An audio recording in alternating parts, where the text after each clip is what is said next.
suis vraiment battu pour arriver là où j'en suis, quoi. J'ai pas lâché, j'ai pas craqué à un moment donné, même si c'était dur parfois. C'était vraiment très dur mentalement. Mais j'essaie de serrer les dents et d'aller jusqu'au bout de mon rêve. À 30 ans, Mamadou Niang est le capitaine et le meilleur buteur de l'Olympique de Marseille. Un destin atypique après des années de galère.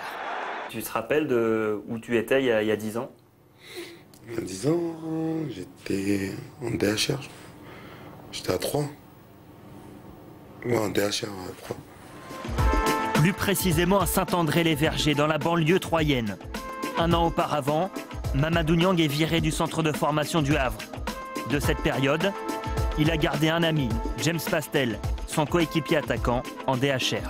C'est ici qui glissait la balle au fond. Donc moi, j'étais chargé sur le côté gauche de déborder pour lui envoyer des centres à peu près potables pour qu'il puisse terminer le bolo.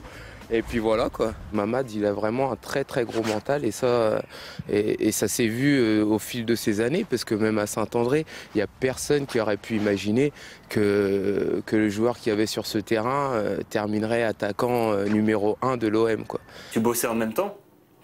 Ouais, je bossais en même temps. Il fallait bien que je mange, il fallait bien que je survive, que je vive et que je fasse vivre ma famille. Avec son ami James, Mamadou Niang est magasinier au supermarché du coin. Et il se lève chaque jour à 4 h du matin.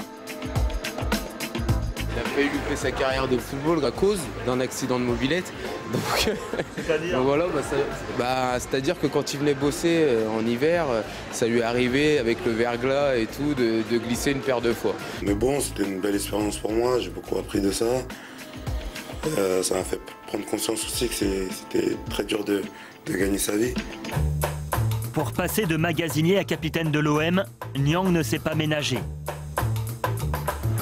Durant son passage à Strasbourg, il fait une cure d'amaigrissement en Italie.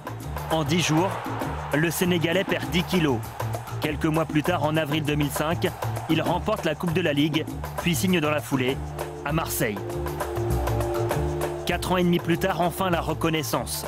Niang touche 300 000 € par mois. C'est le plus gros salaire du club avec celui de Gabriel Heinze.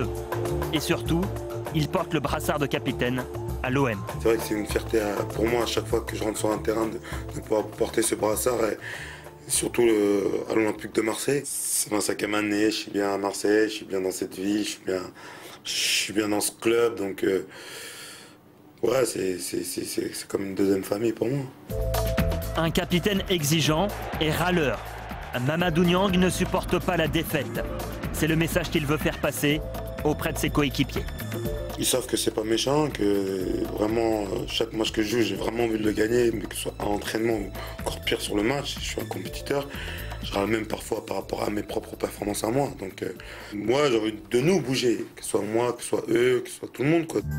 5e saison à l'OM et toujours pas le moindre titre. Mamadou Niang a pourtant l'occasion d'être le premier capitaine de l'OM à soulever une coupe depuis 1993. L'OM est encore en lice sur 4 tableaux. Championnat, Europa League et les 2 coupes nationales. Hors de question de finir la saison sans le moindre trophée. Voilà, tout ce qu'on peut nous souhaiter aujourd'hui, c'est au moins sur les 4 gagner quelque chose, au moins juste une coupe ou je sais pas, mais au moins quelque chose. Pour enflammer le vieux port, quoi. Pour enflammer le vieux port, pour faire la fête sur le vieux port, pourquoi pas.